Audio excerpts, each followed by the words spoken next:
Welcome to Tuesday's episode of our Crucifixional live stream. Glad to have all of you beautiful people in. I am grateful again. I always start with this because I'm thankful. Our first book, The Way of the Warrior Saint, How to Live a Crucifixional Life, is now available, and people have honored us beyond what we deserve, and it is flying off the shelves. Literally, people have been gracious, and I'm thankful. For those of you that haven't gotten it or haven't heard about it yet, we wrote a book, and it is called The Way of the Warrior Saint. You can get it on Amazon. If you see below there, you'll see the link warriorsaints.org/book, where you can find information and click the Amazon button and order it. It's been fun. And so when you do get to Amazon, make sure the price of the book is, Amazon does funny things. I don't know why and how they do it, but they're manipulating the price. If you click other sellers or other offers, you can find the $17.95 price for the soft cover. I'm not sure why it doesn't work pop like that right away, but it is what it is. At any rate, it's seeing them do what they're doing in Amazon makes me think about, why would they do that? I mean, it's so much the price is manipulated. Are they looking just to make dollars for the sake of making dollars? And obviously, they're, as a business, of course, the answer to that question is yes. But are they doing the right thing?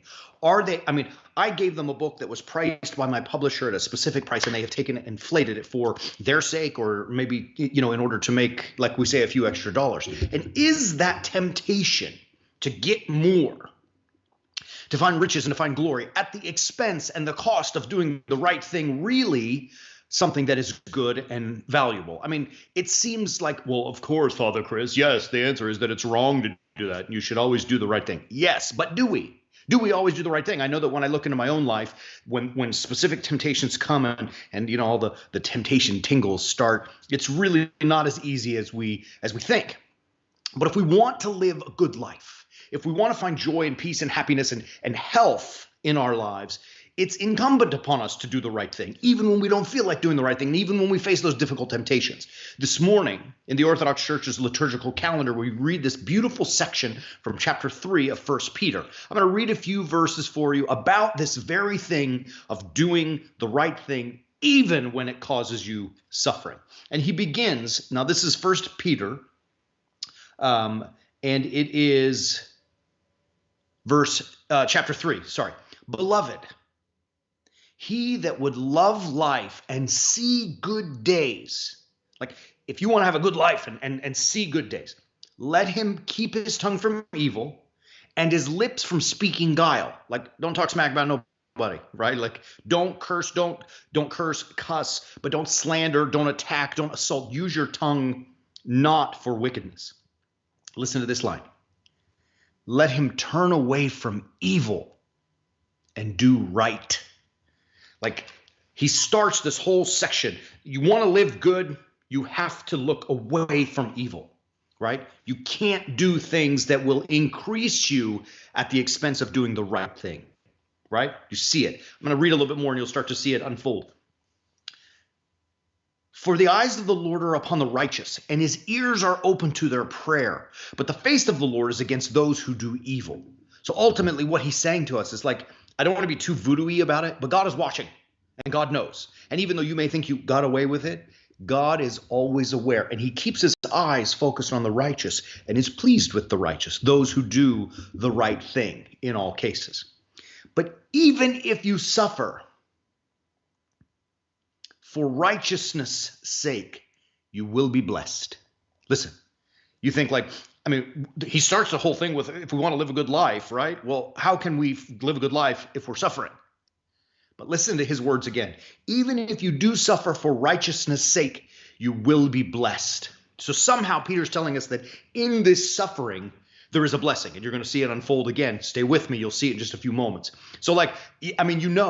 We always try to avoid suffering. That's the whole point. We have comfy clothes. We eat comfort food, right? We want to be in comfortable situations. People break up with each other via text message because they're uncomfortable to do it to their face, right? We look for comfort. We don't want to suffer. Nobody wants to suffer. And yet somehow St. Peter's telling us that if you suffer, you're going to find blessings. What? Right? You can see there's a rub there. Have no, let's see, have no fear of them, nor be troubled, but let your hearts reverence Christ as Lord. And I'm going to skip down a little bit. Sorry, I'm not going to skip. Let me just keep reading. Always be prepared to make a defense to anyone who calls you to account for the hope that is in you. All right, so be prepared to defend your faith. Yet do it with gentleness and reverence. Be polite, right?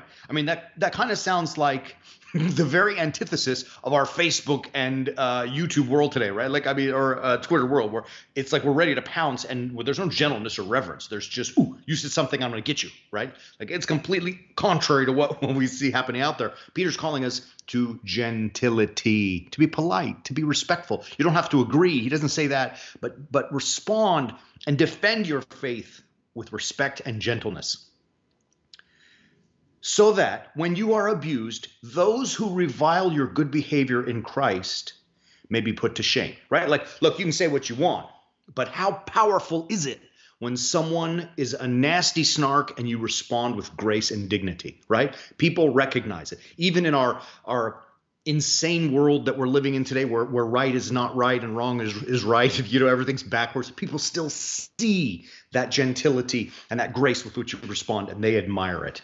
All right, and here's the key. For it is better to suffer for doing right, if that should be God's will, than for doing wrong. Like, it's better if you're doing the right thing that there's some suffering than to do the wrong thing and escape suffering, right? Now, you might, again, say to yourself, we're trying to avoid suffering in this life, Father Chris. That's the whole idea. We don't want to suffer. Nobody wants to be in all this pain and all this misery. Yeah. What does that get you? We're going to talk here in just a moment. Look at this. And here's the punchline, if you will, of the whole section where he wraps it up. For Christ also died for sins once for all, the righteous for the unrighteous, that he might bring us to God, being put to death in the flesh, but made alive in the spirit. Christ suffered in his humanity on the cross, and all of those horrible acts that we read about in the Gospels leading up to the cross were brutal. Crowns of thorns, mockery, spitting, beating, scourging, all that kind of stuff. Not fun.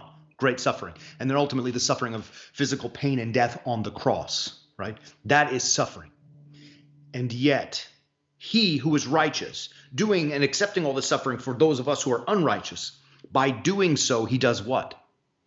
He conquers the greatest of all monsters, right? That's the message, that in that suffering and in that toil, in the pain, as miserable as it was, by going through that, he does the right thing and he conquers the great monster, death. Now, if you keep that in your mind, what Peter is telling you is imitate. Imitate him. If you want to live a good life, shun evil. Shunning evil is going to bring you suffering. It's going to bring you hardship. It's going to bring you pain, right? But in so doing, just as Christ conquered the greatest of all monsters, death, so will you conquer your monsters, right? And you think to yourself, like, I've been saying this a lot because I think it's kind of fun. It's, well, he's a hero. I mean, he's the greatest hero of all time, our Lord. And I'm not a hero. I can't do that. I'm just some guy and some girl. And the truth of it is, the line of heroes isn't closed. You can be a hero. You can be another hero in that line of people who, by their suffering, conquer. That's it. That's the message. That's what it is. Let me give you a very simple, trite example, and you will understand what I'm talking about. But it's silly. I'm going to overstate the point in order to make it. But if my goal is to be healthy, all right, physically healthy, and the monster that I face is eating bad food, junk food, right? Doritos.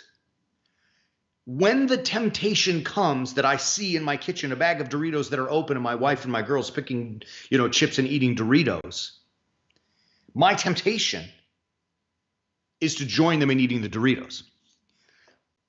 But I can't eat those Doritos and find good health. The two are incompatible, right? And you know that, right? I use this image all the time because hopefully it's pretty clear. And so, I use Doritos because I absolutely love them. They're my favorite of all snacks, of all treats, really of all food. I would, if I could, if they were healthy, I would just eat Doritos, spicy nacho. That's it. But I know that I can't and be healthy. So in order to maintain health, which is what I'm after, I have to suffer a little bit and ignore the Doritos, even if I'm watching my girls eat them, right? Like, and I know that's not great suffering, but it is an image for us that rejecting that evil of Doritos is what's going to lead me to success in my quest for good health. And likewise, here's the point in our lives. Like, I can't impress upon you enough that you guys know, we all know that evil abounds everywhere, and the temptation to get sucked into it is everywhere. And sometimes we do that, like we talked about at the beginning with Amazon and making more money. One of the big temptations that leads us to do evil things is to find ways to get more money, more, so we can have more stuff or more security or more, power or more status or whatever the more we're looking for. And that temptation for money and for what comes with it leads us very often. It's the temptation, let's say the temptation is there to lead us to do evil things, turning away from God and to ease the suffering and not embrace the suffering, right? So it's a challenge that all of us face. Now, how do we deal with that? The answer to that question is something we're going to call lessons from Beowulf. Lessons from Beowulf. For those who don't know, Beowulf is an old Saxon epic, a poem, a long 3,000 plus line poem about a hero, a Geat hero named Beowulf. Somewhere between the scholars all argue about it, but the middle 7th to late 10th century AD, somewhere in England, Beowulf is a story and adventure of a Geat, a Swedish hero who conquers monsters. And in this, he teaches us, and I'm not going to tell you what it is today, how to conquer those things and to expose that when we lie together with evil, the wickedness that will come. And we're going to put together, we've already been working on a powerful lesson about, which we call Lessons from Beowulf, on how to do this very thing. It's available and will only be available on the Way of the Warrior Saint. We're not going to put it out there because it's too powerful. So we're going to put it for our subscribers only. And you can find that at the Way of the Warrior Saint. By joining the Way of the Warrior Saint at warriorsaints.org. So I know you all know, for those who keep watching, and we appreciate you, we'd love to have you join us on this quest, if you will. But for those who don't know, the Way of the Warrior Saint is an online library filled with teachings about conquering monsters. And this one that we're speaking of, that's forthcoming, Lessons from Beowulf, it's filled with, like, here's real stuff we deal with. This is not like esoteric out there in the ether. It's real stuff that you and I deal with on a daily basis. What does God have to say about conquering that? And what are some practical tools that we can use to conquer that? And that's what the Way of the Warrior Saint Library is all about, to give us those three things. Expose the problem. What does God say? How do we deal with it? And it's growing, and we're grateful. So for all of those people who are not yet with us, we encourage you to get with us because it's fun. We have a blast with it anyways. Next lesson is coming, Lessons from Beowulf. That being said, I enjoy you beautiful people as always. Thanks for being with us today. We appreciate you. Remember, visit warriorsaints.org. You can get the library, but you can also find information about our book. Join us Sunday night at 6 p.m. Mountain. So we're in Mountain Time, 5 Pacific, 8 Eastern, for a live call-in show with our dear friend and brother, Father Evan Armatas, called Orthodoxy Live. And again, you probably can see that information on your screen right now. Greg, did that get up there? Yeah, okay, so it's up there, Orthodoxy Live, which is a call-in podcast. You can call in and talk directly to Father Evan and I. So that information will be available at the website you see there below you at Ancient Faith Radio. That is this Sunday at 6 p.m. Mountain, 5 and 8 Pacific and Eastern respective. Haram Central. We never include Central. 7 o'clock. All right. So with all of that being said, love you, beautiful people. Have a great day. We will see you tomorrow. And until then, as always, you better keep walking on the Way of the Warrior Saint.